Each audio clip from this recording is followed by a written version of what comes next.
সবচেয়ে বেশি ভোট চুরি যদি কোথাও হয় সেটা পশ্চিমবঙ্গ। সাংবিধানিক পদে যারা আছেন তাদের অনেক বেশি দায়িত্বশীল হতে হয়। আপনারা হচ্ছেন মুখেন ও মারিতম জগত। ভোটের দিন আসবেন, কবর থেকে উঠে ভোট দিয়ে আবার কবরে ফিরে চলে যাবেন। যারা ওই দিন প্রিসাইডিং অফিসার থাকবেন, যদি ভূতের ভয় থাকে আগে ওঝা টোঝা নিয়ে যাবেন, কারণ ভূত ভোট দিতে আসবে। ফাঁকা জমি, ফাঁকা প্লট, সেখানেও ভোটারের নাম তোলা আছে। এগিয়ে বাংলা পশ্চিমবঙ্গের এই এসআইআর প্রক্রিয়া দেখবার জন্য সারা ভারতবর্ষের বিরোধী দলের নেতাদের এবং দেশের বিভিন্ন মানুষ পর্যটনেও আসতে পারে। দেখেন বাংলায় কি চলছে। শ্রমিক ভট্টাচার্য, আপনি এইসব কথা বলছেন কেন? বিএলএ 2 কোথায়?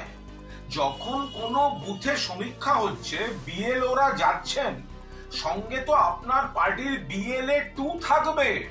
তো সে আপনাদের লোক নেই, জন নেই, সংগঠন নেই, সেগুলোকে ঢাকতে এখন মৃত ভোটার কেন থাকবে? উঠে এসে ভোট দেবে। দুয়ারে সরকার, খবরে ভোটার। আপনি বলছেন, আমি যোগ করলাম মঙ্গল গ্রহে বিজেপি। তার কারণ আপনি পরিষ্কার বলুন, আপনার বিএলএ 2 ওই বুথে কি করছিল? যদি দেখেন কোন বিএলওর কাজ পছন্দ হচ্ছে না বা আপত্তিকর কিছু ঘটছে, তো আজকাল তো ওখান থেকে দাঁড়িয়ে লাইভ করা যায়। আপত্তি তো করবেন নির্বাচন কমিশনে, ওখান থেকে লাইভ করতেন। আপনারা হচ্ছেন মুখেন ও মারিতম জগত। তো সেই কারণেই আপনারা কথার জাগলারে, নাচতে না জানলে উঠোন বাঁকা, নানা নাটুকে সংলাপ, এইসব দিয়ে আসল জিনিসটা আপনারা এড়িয়ে যাচ্ছেন। অভিযোগটা তো যদি কোনো একজন মৃত ভোটারকে যদি ঢোকানো হয়ে থাকে, আপনার বিএলও 2 ওই বাড়ির সামনে দাঁড়িয়ে করবে। আপনি এখানে সাহিত্য করছেন, এটা কি ঠিক হচ্ছে শ্রমিক বাবু? তবে আপনার ওই স্লোগানটার সঙ্গে আমার ট্যাগটা মনে রাখবেন, দুয়ারে সরকার, খবরে ভোটার, মঙ্গল গ্রহে বিজেপি। তৃণমূল পরিকল্পনা মাফিক দুজনকে পাঠিয়ে দিয়ে থাকে, তাহলে এটাও অন্য যারা ধর্ণা দিচ্ছেন সঙ্গে তাদের বোঝা উচিত।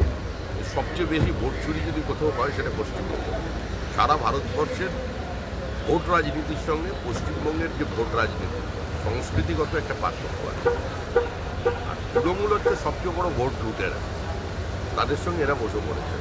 এই ধরনের ধর্ণা দিলে আর যাই হোক, যে সরকারগুলো আছে এখন সেগুলো বদল হয়ে যাবে না, আর 26-এও তৃণমূলকে রক্ষা করা যাবে।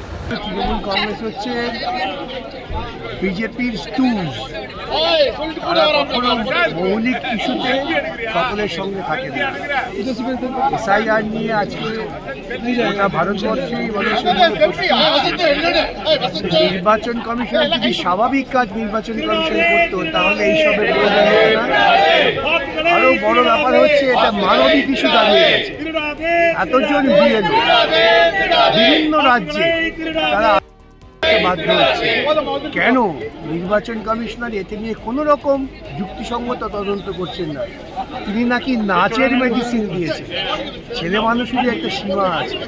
সাংবিধানিক পদে যারা আছেন তাদের অনেক বেশি দায়িত্বশীল হতে হয়। দুর্ভাগ্যজনকভাবে জ্ঞানেশ কুমারকে আমরা দায়িত্ববান মনে করছি।